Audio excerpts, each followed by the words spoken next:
The sun was high, the air was thick with the scent of blooming jasmine, and the sound of pomp and circumstance echoed through the stadium speakers, but all I could feel was a cold, hollow silence in the pit of my stomach. I stood there, draped in a heavy polyester gown that felt like a lead weight, clutching a leather-bound folder that represented 4 years of sleepless nights and 3 part-time jobs.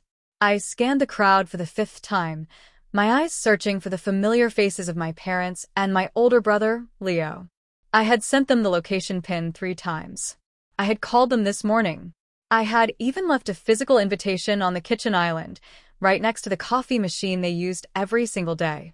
But their seats, Section 4, Row F, seats 12 through 14, were empty. Well, not empty. A stranger was using one to hold his popcorn, and a toddler was jumping on the other. That was the moment the last string of hope finally snapped. It wasn't just a mistake. It wasn't traffic. It wasn't a dead battery. It was a choice. My graduation, the day I became the first person in our family to earn a degree in engineering, was simply not as important as whatever else they were doing. I didn't cry. Not yet. I just felt a strange, chilling clarity. I realized that to them, I wasn't a person with dreams. I was just the background noise in their much louder lives. I walked across that stage, shook the dean's hand, and smiled for a camera I knew wouldn't have a photo on our living room wall. When the ceremony ended, I didn't join the sea of hugging families. I walked straight to my beat-up car, took off the cap, and threw it into the back seat. I drove home in a silence, so loud it made my ears ring. When I pulled into the driveway, I saw both of their cars were there. The house was buzzing with noise. Music was playing, and I could smell the rich, smoky aroma of a barbecue. For a split second, a foolish part of me thought, maybe they're throwing me a surprise party? Maybe they stayed home to set this up? I walked through the front door, my heart hammering against my ribs. "Hey!" I called out, my voice cracking slightly. No one looked up. My mother was busy arranging a massive tray of sliders on the dining table. My father was laughing with his brother, a beer in his hand. And there was Leo, the golden child, sitting on the couch surrounded by his friends, opening gifts. "Wait, what is all this?" I asked, standing in the middle of the room in my graduation dress, still holding my diploma. My mother glanced at me, her expression shifting from joy to a mild, annoying realization. "Oh, Elias, you're back. Could you grab the extra napkins from the pantry? Leo just got his promotion today. Senior analyst. Can you believe it? We decided to do a last-minute celebration. It's a huge deal." I stood frozen. "A huge deal? Mom, it's my graduation day. You were supposed to be there at 2 p.m. The room went quiet for a beat. My father wiped his mouth and looked at his watch. "Oh, was that today? God, Eli, I thought it was next weekend. Anyway, don't be a buzzkill. Your brother's promotion is a career milestone. You'll have other ceremonies. Come on, grab a plate and congratulate your brother." Leo grinned at me, that same smug, entitled smirk he'd worn since we were kids. "Yeah, Eli, relax. It's just a piece of paper. I'm making 6 figures now. That's real life. Why are you even wearing that gown? You look ridiculous." Their friends laughed. It wasn't the malicious laugh, which almost made it worse. It was the laugh of people who didn't even realize they were twisting a knife in my chest. To them, I was the other son. The one who worked quietly, the one who didn't cause trouble, the one who was always just there. I looked at my mother. She was already back to fluttering around Leo, asking if he wanted more sauce. She hadn't even looked at my diploma. Not once. "You forgot on purpose," I said, my voice barely a whisper, yet somehow it cut through the music. "Don't start with the drama, Elias," my father warned, his tone darkening. "We've had a long day. If you want to celebrate your little school thing, we can go to brunch tomorrow. Now, either join the party or go to your room." In that moment, something inside me died. The boy who wanted their approval, the boy who worked himself to the bone just to hear his father say, "I'm proud of you," simply ceased to exist. I didn't yell. I didn't throw a tantrum. I just nodded. "You're right," I said, my voice eerily calm. I'll go to my room. I walked upstairs, but I didn't stop at my bed. I grabbed the 2 suitcases I had hidden under my bed weeks ago, just in case, and I started packing. I didn't take everything. I took my documents, my clothes, the few books that mattered, and the money I had been hoarding for my night shifts. I took the graduation gown off, folded it neatly, and placed it on the center of my bed. On top of it, I laid the diploma. I looked around the room that had been my prison of neglect for 22 years. Every trophy I'd won that they never saw, every certificate they never acknowledged. I left them all. I waited until the party moved to the backyard, the sounds of their laughter muffled by the glass, sliding doors. I carried my bags down the back stairs, loaded them into my car, and took one last look at the house. My mother was clinking her glass against Leo's, her face glowing with a pride she had never once directed at me. I got into the car and drove. I didn't have a destination yet, but I had a plan. That night, I stayed in a cheap motel 3 towns over. I sat at the small, wobbly desk and opened my laptop. I didn't look at social media. I didn't check the frantic texts that eventually started coming in around 11 p.m. when they realized I wasn't coming down for food. Eli, where are you? Mom's annoyed you didn't help clean up. Leo. Elias, stop being childish. Come home. Dad. I blocked them. All of them. Then I opened a legal document service website. I had already researched this. In this state, a name change was a straightforward process if you had the filing fee and a valid reason. My reason was simple, though I didn't write it on the form. I no longer belong to the people who carry this name. I typed in my new identity.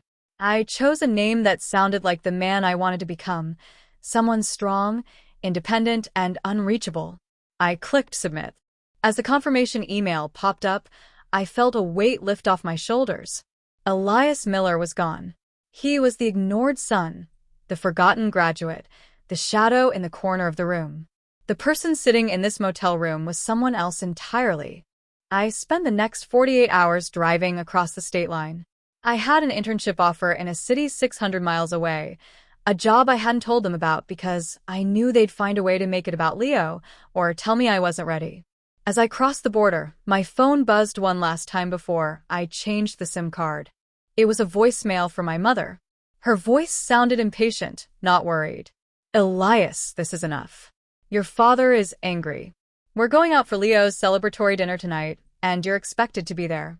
Pick up your phone. I deleted the message without replying. I pulled over at a rest stop, took out my old SIM card, and snapped it in half. I dropped the pieces into a trash can next to a half-eaten burger. I looked at my reflection in the car's side mirror. I looked older. I looked tired. But for the first time in my life, I looked like I belonged to myself. Goodbye, Elias, I whispered to the wind. The road ahead was long, and I was starting with nothing but a trunk full of clothes and a heart made of stone. But as I shifted the car into gear and merged onto the highway, I knew one thing for certain. They would look for me. Eventually, when they needed something, or when the guilt finally caught up to them, they would look. But they would be looking for a ghost. The man I was becoming would be someone they wouldn't even recognize. And by the time our paths crossed again, and I would make sure they did, the power dynamic would be very, very different. I pressed the accelerator, the engine roaring as the sun began to set behind me, burying the world I used to know in darkness. 5 years. It's funny how much a person can reconstruct their entire soul in 5 years if the fire under them is hot enough. I was no longer the boy in the wrinkled graduation gown. Now, when I looked in the mirror, I saw Julian Vance. The name was crisp, sharp, and carried weight. I had built a boutique engineering firm that specialized in high-end sustainable infrastructure. I worked 18-hour days, fueled by a cocktail of caffeine and a cold, unrelenting desire to prove that I was more than a buzzkill or a shadow. I had moved to a city where the skyline was made of glass and steel, a place where no one knew my father's name or my brother's mediocre achievements. I was successful, I was wealthy, and most importantly, I was invisible to the people who had raised me. I had legally changed my name, my social security details were updated, and I had scrubbed my digital footprint until Elias Miller was nothing but a dead link on a forgotten school website. Then the email came. It wasn't sent to Elias. It was sent to the official contact address of my firm, Vance Strategic. It was a formal request for a debt restructuring and emergency consultancy. A mid-sized construction company was on the verge of bankruptcy after a series of massive structural failures on a luxury housing project. They needed a miracle, or they were going to lose everything. The name on the signature line made my blood turn to ice. Leo Miller, CEO of Miller Innovations. I sat in my leather chair, the city lights shimmering behind me, and I laughed. It wasn't a happy laugh. It was the sound of the universe finally delivering a punchline 5 years in the making. Apparently, the golden child hadn't been so golden in that business. He had taken over my father's small firm, tried to scale it too fast with Leo's trademark arrogance, and now he was drowning. I didn't delete the email. Instead, I replied. I told my assistant to set up a meeting at my office. I made sure the terms were strict. They were to meet with the principal, me personally. The day of the meeting, I wore a suit that cost more than my father's first car. I sat behind a desk made of reclaimed oak, looking out over the harbor. When my assistant buzzed them in, I didn't stand up. My father walked in first, followed by Leo. They looked older. Shabby. The confidence they used to wear like armor was gone, replaced by the desperate, sweating look of men who knew the bank was coming for their house. They didn't recognize me. Not at first. I had grown a beard, my hair was styled differently, and I wore glasses. But more than that, they weren't looking for me. To them, Elias was a loser who had run away. They weren't expecting to find him at the top of a skyscraper. Mr. Vance, thank you for seeing us, my father said, his voice trembling slightly. He looked around the opulent office with envy. We are in a bit of a situation. My son Leo here handled a project that... I know the situation, I interrupted, my voice flat and professional. I didn't look at my father. I looked at Leo, who was staring at his shoes. You took shortcuts on the foundation. You used subpar materials to save on costs so you could report a higher profit margin. Now the city is revoking your permits, and the investors are suing. Leo looked up, his face flushing. Look, it was a calculated risk. We just need a signature from a firm of your caliber to vouch for the safety retrofits. We'll pay your fee, obviously. My fee is $300,000 for a consultation of this magnitude, I said calmly. Leo winced. My father stepped forward, his hands shaking. Please, Mr. Vance. We're family-owned. If this project fails, we lose the house. We lose everything. My wife, she's already had one heart scare over this. We're desperate. I leaned back, tapping a pen against my chin. Family is important, isn't it? Supporting each other.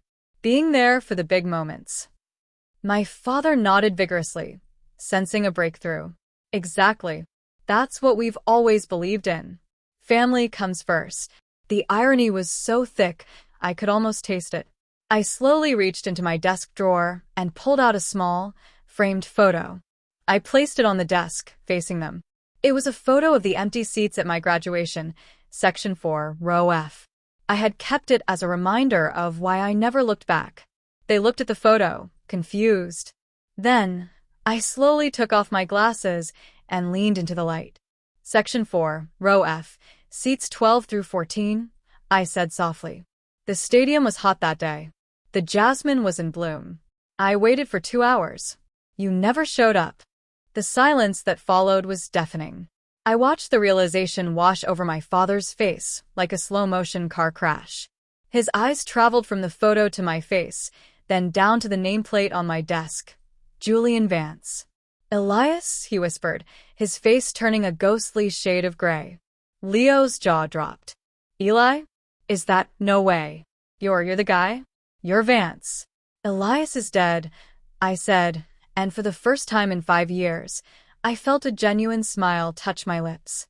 I buried him in a trash can at a rest stop 5 years ago.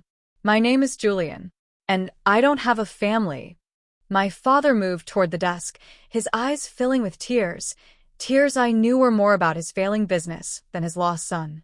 Eli, son, we didn't know, we didn't think. We were so busy that day. We made a mistake. But you're doing so well. Look at you.